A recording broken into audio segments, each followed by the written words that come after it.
Piedade cristã. Os frutos do cristianismo verdadeiro. Por John Bunyan. Capítulo 11. Sobre o adultério ou impureza. Agora, por fim, falarei algumas palavras sobre o adultério.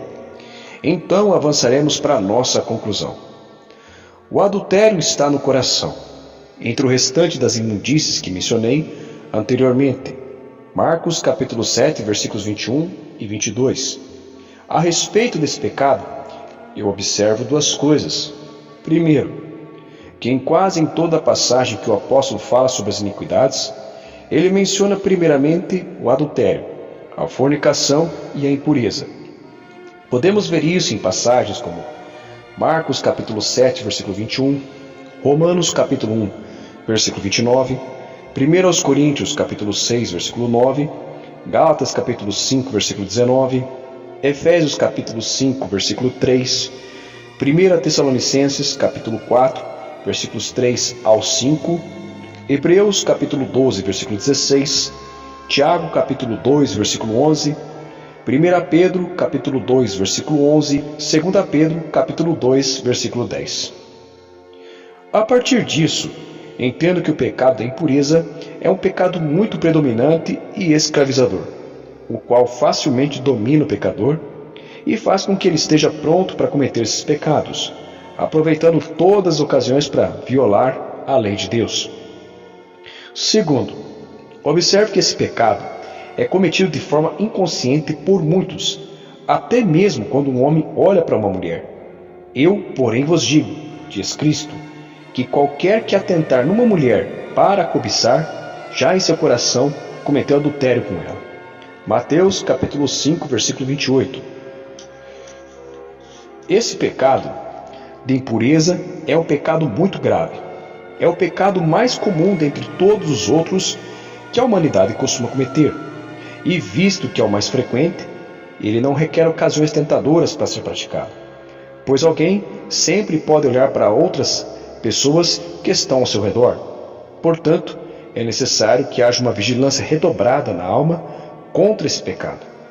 E é melhor fazer uma aliança com os nossos olhos, como Jó o fez, Jó capítulo 31, versículo 1, do que deixá-los vaguear para a desonra de Deus e para nosso próprio infortúnio.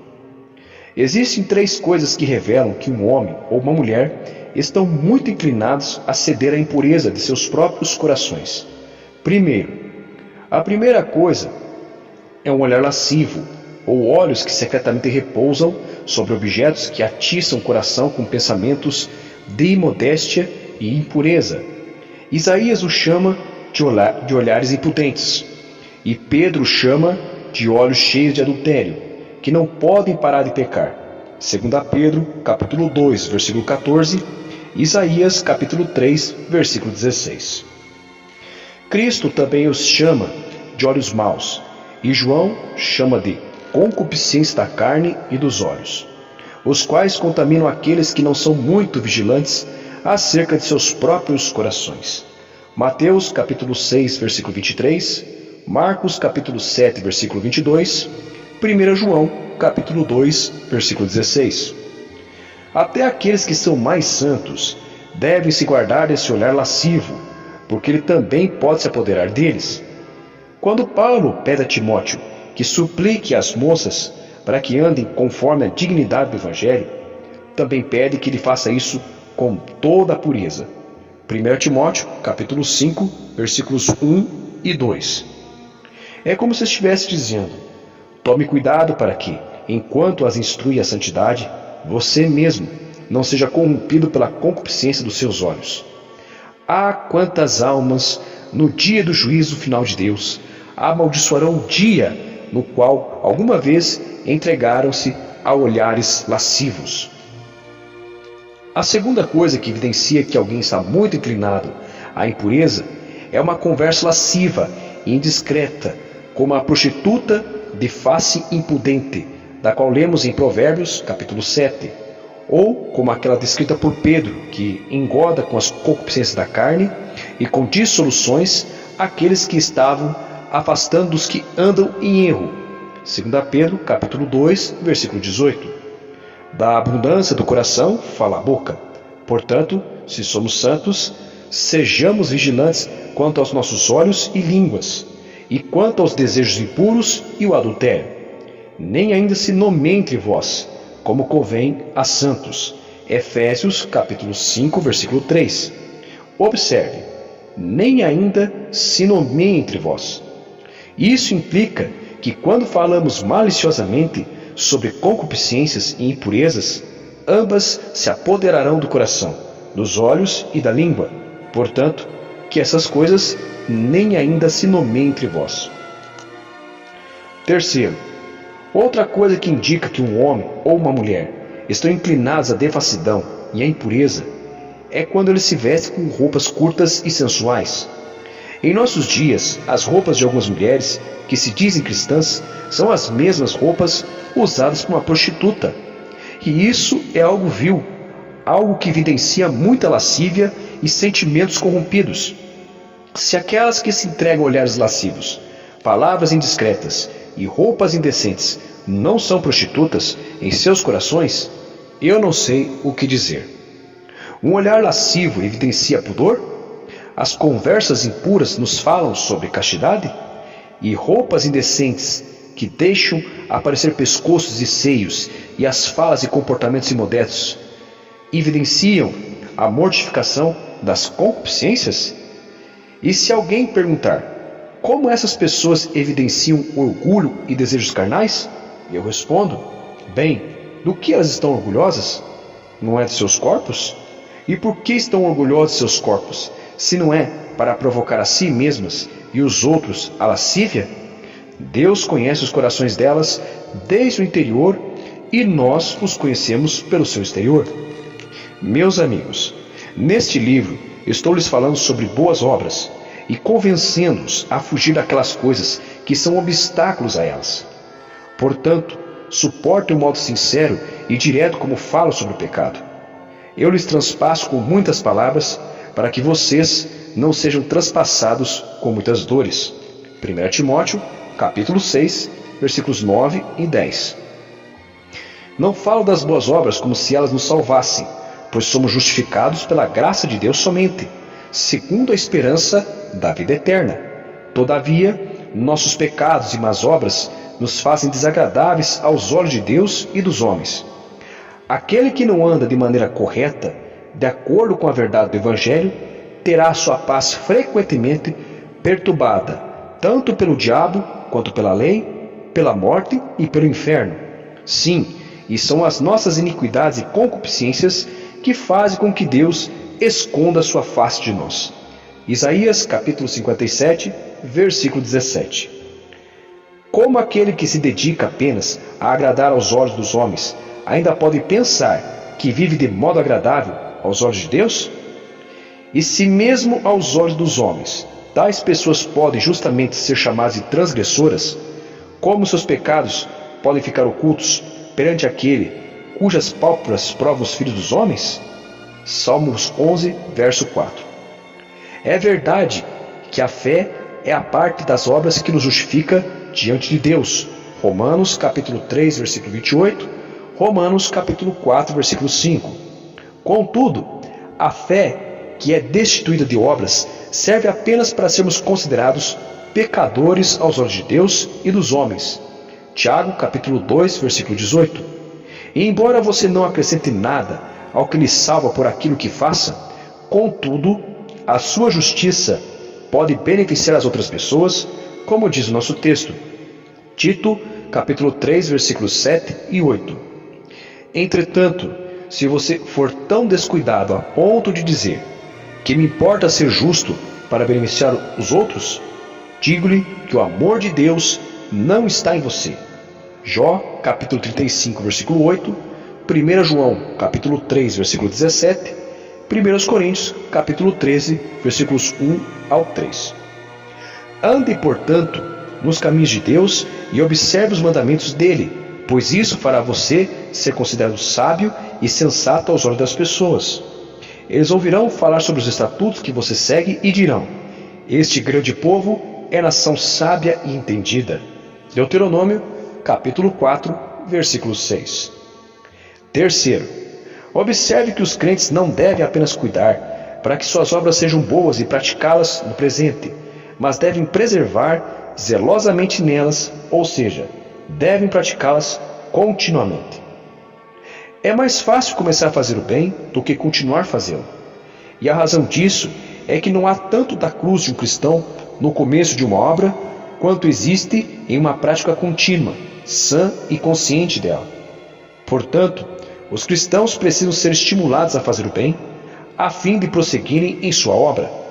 O homem, por natureza, é mais tendente a ouvir do que a praticar, como os atenienses que continuamente gostavam de ouvir novidades, mas nada praticavam.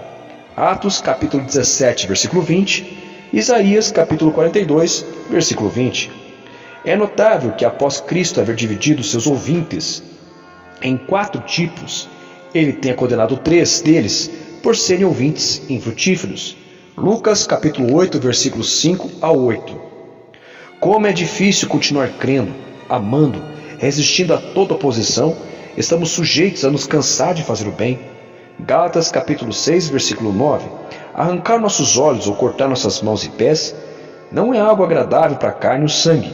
E, no entanto, ninguém, exceto aqueles que assim o fazem, é que possui a promessa da vida, porque ninguém, exceto esses, tem a obra eficaz da graça de Deus em suas almas. Se vós permaneceres na minha palavra, verdadeiramente serei meus discípulos.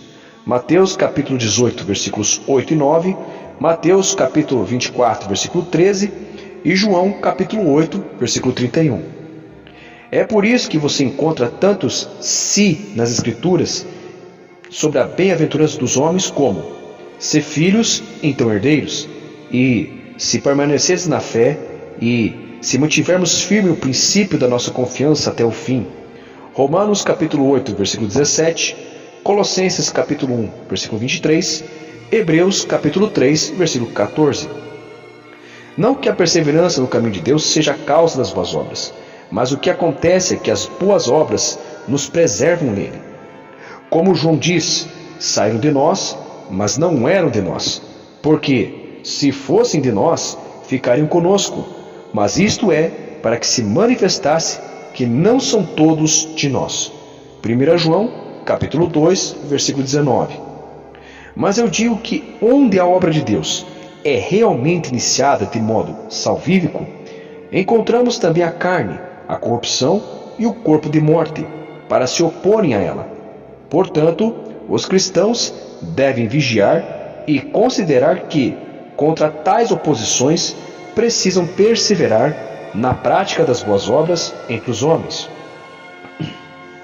Além disso, assim como há algo dentro de nós mesmos que se opõe à bondade, assim também existe o tentador, o maligno, para estimular essas concupiscências e se unir a elas em cada ataque contra todo o vislumbre de Deus em nossas almas. E por observarmos que ele é chamado de diabo, inimigo, destruidor e aquele que busca continuamente nos devorar, 1 Pedro capítulo 5, versículo 8, torna-se desnecessário dizer mais alguma coisa além disso. Aquele que realmente deseja andar como cristão, achará necessário perseverar em boas obras, pois continuamente se defrontará com opositores ao longo do seu caminho. Portanto, se ele quer continuar a perseverar em boas obras, então deve fazer questão tanto de examinar como de se opor a tudo aquilo que se vai contra esse modo piedoso de viver.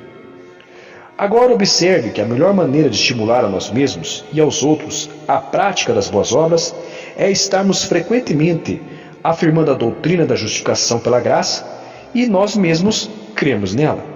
Fiel é a palavra, e isto quero que deveras afirmes, para que os que creem em Deus procurem aplicar-se às boas obras. Tito, capítulo 3, versículo 8.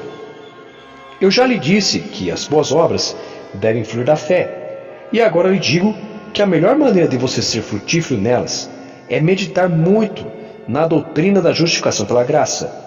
E essas duas coisas se harmonizam, pois, assim como a fé estimula as boas obras, a doutrina da graça estimula a fé. Portanto, O caminho para ser abundante em boas obras é ser abundante em fé. E a maneira de ser abundante em fé é conscientemente confessar a doutrina da graça para os outros e crer nela. Em primeiro lugar, confessá-la constantemente aos outros. Assim Paulo diz a Timóteo que se relembrasse aos irmãos as verdades do Evangelho. Ele próprio não seria apenas um bom ministro de Cristo, mas seria nutrido pelas palavras de fé e de boa doutrina. 1 Timóteo, capítulo 4, versículo 6. Os cristãos são ordenados por Deus a afirmarem frequentemente as coisas de Deus para os outros e, ao fazê-lo, edificam uns aos outros. Hebreus, capítulo 10, versículos 24 e 25, 1 Tessalonicenses, capítulo 5, versículo 11. A doutrina do Evangelho é como o orvalho e a chuva suave que cai sobre a grama macia, com a qual floresce e é mantida verde. Deuteronômio, capítulo 32, versículo 2. Os cristãos são como as várias flores em um jardim, e cada uma delas tem sobre si o orvalho do céu. Ao serem sacudidos pelo vento, deixam cair o orvalho nas raízes uma das outras, e assim são nutridas e se tornam nutridoras uma das outras. Quando os cristãos comungam sabiamente sobre os assuntos de Deus, isto é como abrir uma caixa de perfumes que faz ressoar seu aroma um para o outro. Paulo disse à igreja de Roma: porque desejo ver-vos para vos comunicar algum dom espiritual, a fim de que sejais confortados, isto é, para que juntamente convosco eu seja consolado pela fé mútua, assim vossa como minha. Romanos capítulo 1, versículos 11 e 12. Os cristãos devem frequentemente afirmar uns para os outros a doutrina da graça e a justificação pela graça somente. Em segundo lugar, além de falar dessa doutrina, devem viver no poder dela. Pela fé, eles devem beber dessa doutrina, assim como a boa terra recebe a chuva. E se isso for feito, o resultado será uma frutificação em boas obras.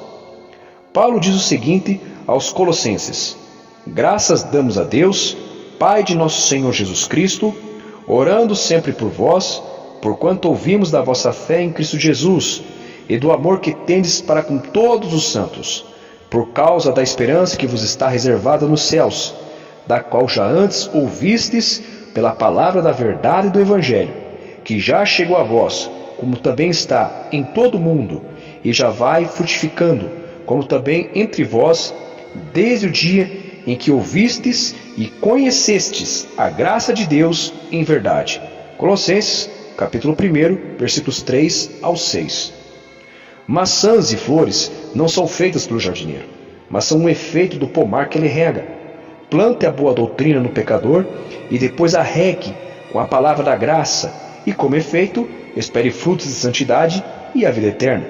Romanos capítulo 6, versículo 22. A boa doutrina é a doutrina do Evangelho, a qual mostra aos homens que Deus os veste livremente. Com a justiça do seu Filho, ele lhes concede todos os benefícios disso. E assim, por um dom gratuito, o pecador é feito justo diante de Deus. Também pela graça é infundido em seu coração um princípio gracioso pelo qual ele é vivificado e produz bons frutos. Romanos capítulo 3, versículos 21 ao 26, 1 Coríntios capítulo 1, versículo 30, 2 Coríntios capítulo 5, versículo 21, João capítulo 1, versículo 16. Agora, então, sabendo que as boas obras fluem da fé, e que a fé, dentre outros meios, é nutrida por uma afirmação da doutrina do Evangelho, medite sobre essas verdades e sobre a doutrina do Evangelho para fortalecer sua fé, de modo que possa ser realmente frutífero e abundante em boas obras. Consideração 1. A Bíblia inteira foi dada para esse fim, para que você creia nessa doutrina e viva no consolo e na doçura dela. Porque tudo o que antes foi escrito para o nosso ensino foi escrito, para que pela paciência e consolação das Escrituras tenhamos esperança. Romanos capítulo 15, versículo 4, João capítulo 20, versículo 31. Consideração 2. Todas as promessas da Bíblia pertencem a você para fortalecer, animar e estimular o seu coração a crer. Consideração 3. Não há nada que você possa fazer para agradar a Deus que se compare a crer.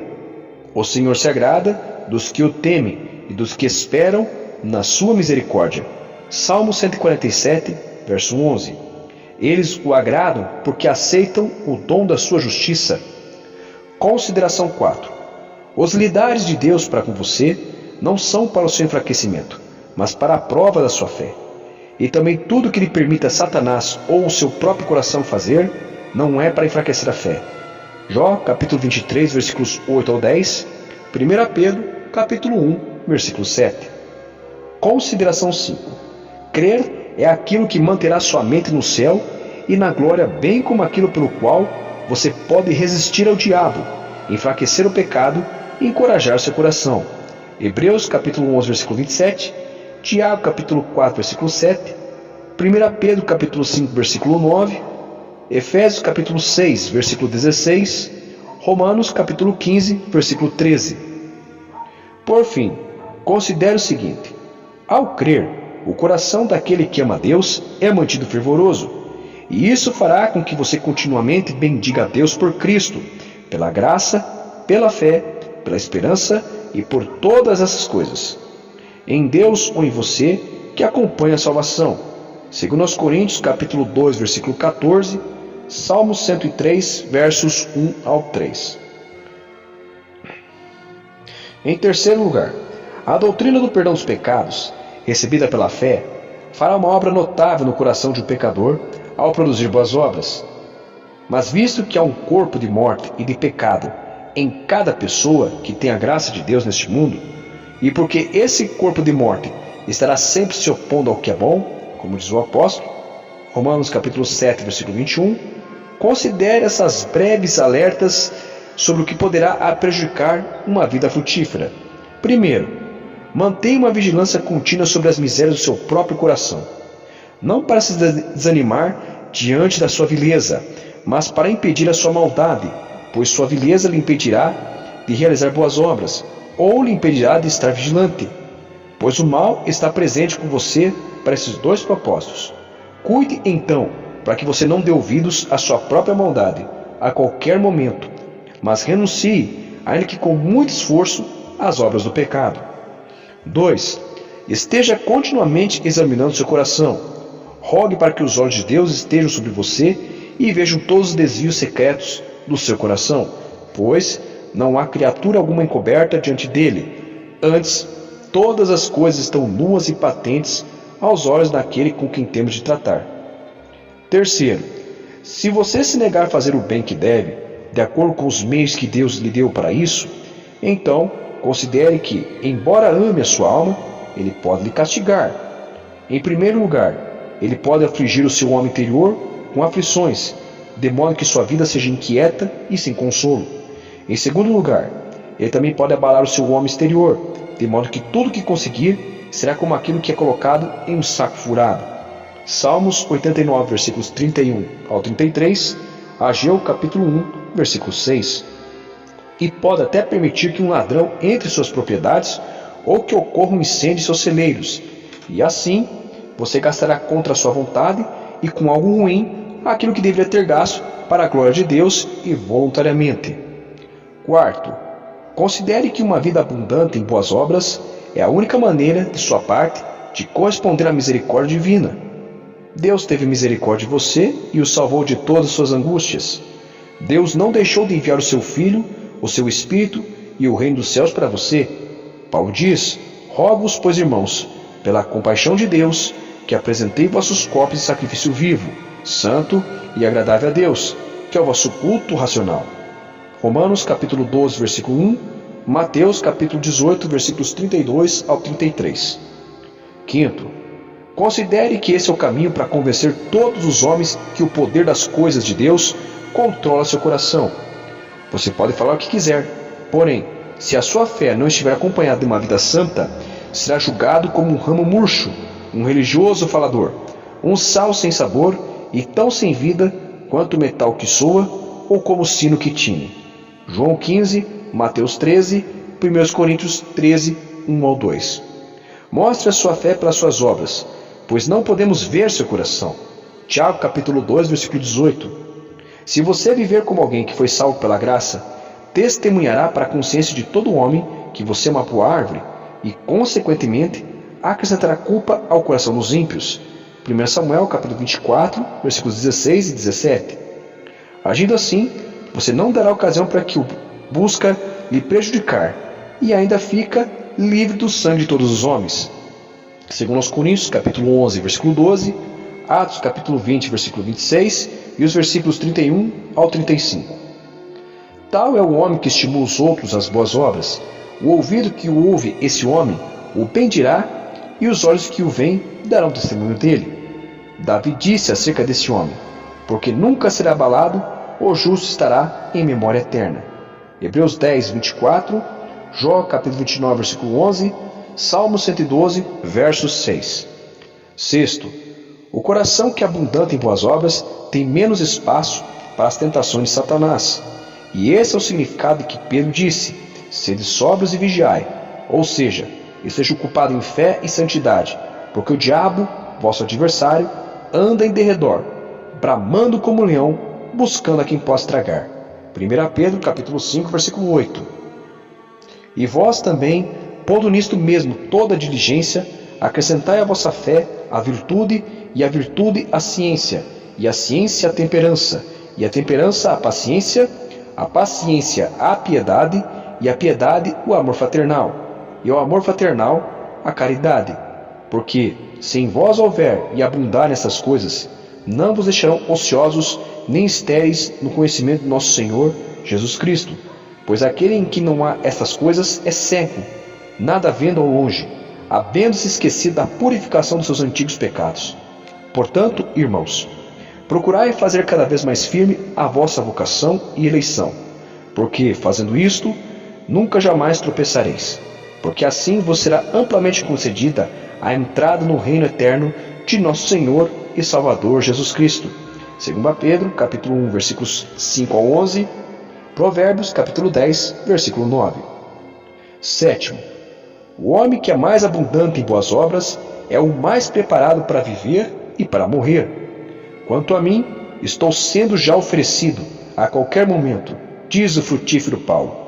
2 Timóteo, capítulo 4, versículo 6. Enquanto aquele que é estéril não está preparado para viver, nem para morrer, quanto a morrer, ele próprio está convencido de que não está preparado. E quanto a viver, o próprio Deus o diz: corta, porque ocupa ainda a terra inutilmente. Lucas capítulo 13, versículo 7. Por fim, para lhe estimular ainda mais as boas obras, considere que, na glória, você terá de Deus uma recompensa por tudo que fez por ele na terra. O povo de Deus medita pouco em quão ricamente Deus os recompensará. Nem um pedaço de pão para os pobres, nem um gole de água para os mais humildes que pertencem a Cristo, e nem a perda de um fio de cabelo de sua cabeça ficarão sem recompensa naquele dia. Lucas capítulo 14, versículos 13 e 14, Mateus capítulo 10, versículo 42. Porque a nossa leve e momentânea tribulação, e assim também todas as nossas ações de autonegação, produzem para nós um peso eterno de glória muito excelente. 2 Coríntios capítulo 4, versículo 17. Cristão, seja abundante em boas obras e você terá mais do que salvação. A sua salvação provém da livre graça, por meio de Cristo, sem as obras. Efésios 2, 8 ao 10. Mas agora que você foi justificado e salvo, que produziu os frutos da salvação e foi renovado pelo Espírito Santo, e apenas depois disso, você será recompensado por toda boa obra. Porque Deus não é injusto para se esquecer da vossa obra e do trabalho do amor que para com o seu nome mostrastes, enquanto servistes aos santos e ainda servis. Hebreus capítulo 6, versículo 10, 1 Coríntios capítulo 3, versículo 14. Moisés considerou a recompensa que ele teria e o breve sofrimento com o povo de Deus de maior valor do que os tesouros do Egito, os sorrisos do rei ou a honra do seu reino. Hebreus capítulo 11, versículos 25 ao 27. Em resumo, que as decepções que podem acontecer, e certamente ocorrerão, para os que se dizem cristãos, mas são infrutíferos, sirvam apenas para estimularem você a toda a diligência em seu chamado, pois, primeiro, tal pessoa está enganada e iludida quanto à obra da graça que supõe haver em seu coração. Ela pensa que é cristã e possui graça, fé, esperança e coisas semelhantes em sua alma. Contudo, nenhum fruto dessas coisas se manifesta nela. De fato, a sua língua é marcada por conversas pouco piedosas. Pobre homem, miserável e vazio. A fé sem obras é morta. A esperança dele será como vapor. Os dons dele são os mesmos que os réprobos possuem. Portanto, ele está iludido. Deus ainda lhe considera ímpio, embora esteja entre os santos. Tiago capítulo 2, versículos 19 ao 20, Jó capítulo 11, versículo 20, 1 Coríntios capítulo 13, versículos 1 ao 3.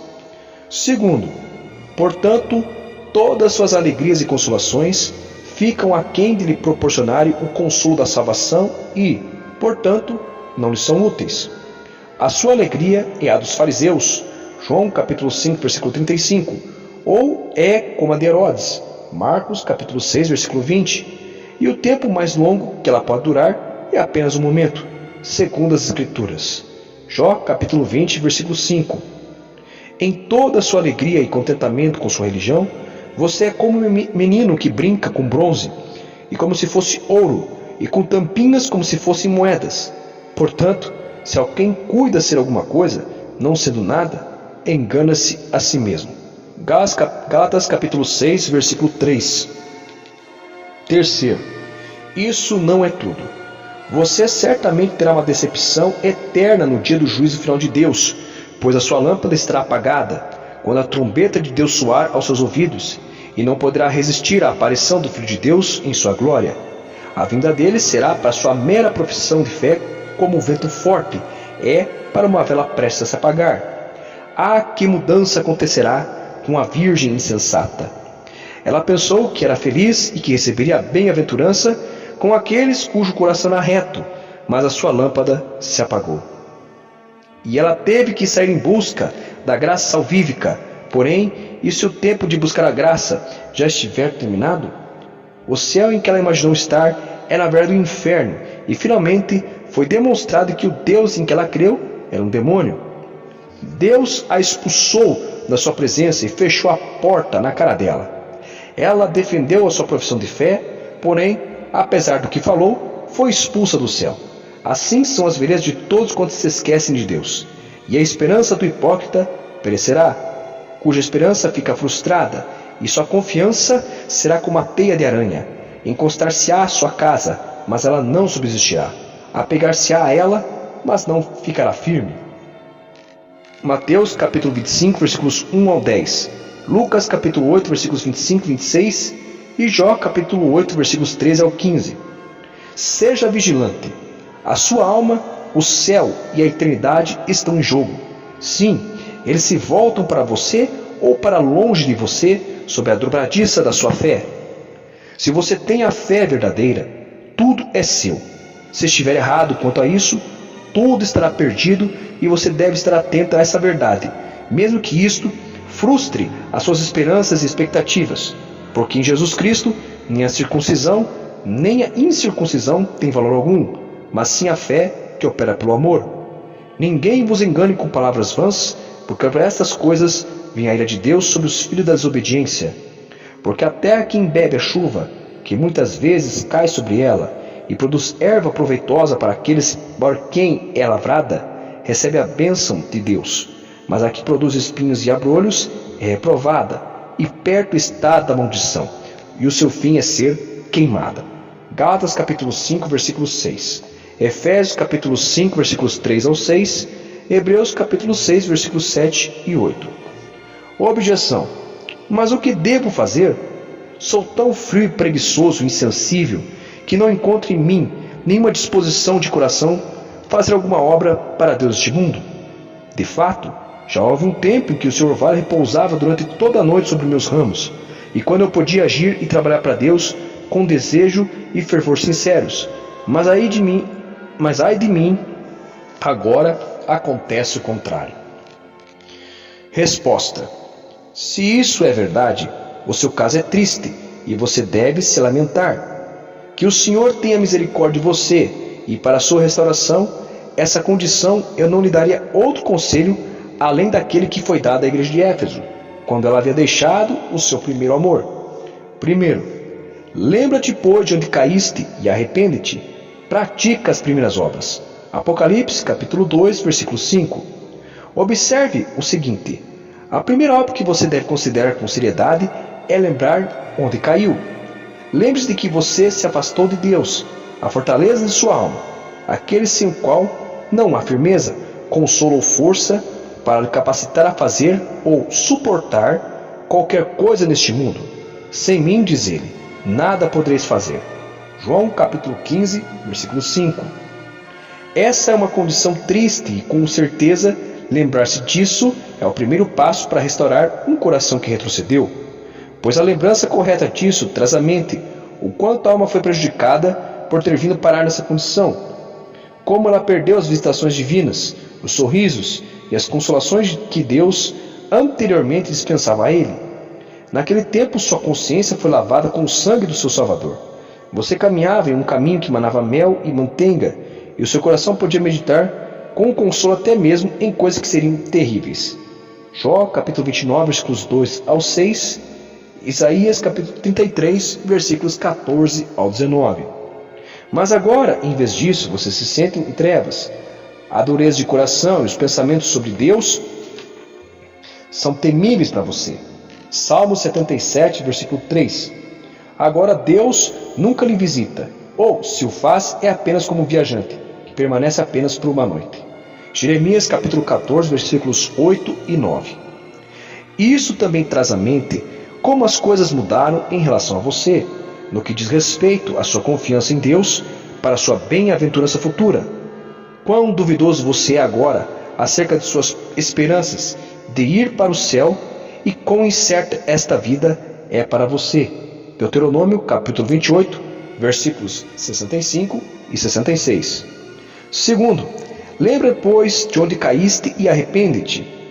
Essas são palavras bem apropriadas, pois uma boa consideração do que perdi em meu declínio provocará em meu coração uma tristeza e um pesar piedosos, pelos quais serei obrigado a lamentar minha condição e dizer: ir-me-ei e tornar-me-ei ao meu primeiro marido, porque melhor me ia então do que agora.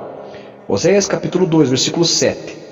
E acredite, a razão pela qual você tem sido impedido de receber a Deus uma comunhão confortável com Ele mesmo é que você deve primeiramente ver a diferença que há entre ficar perto de Deus e abandoná-lo. Então você realmente reconhecerá a sua ofensa e buscará a face dele.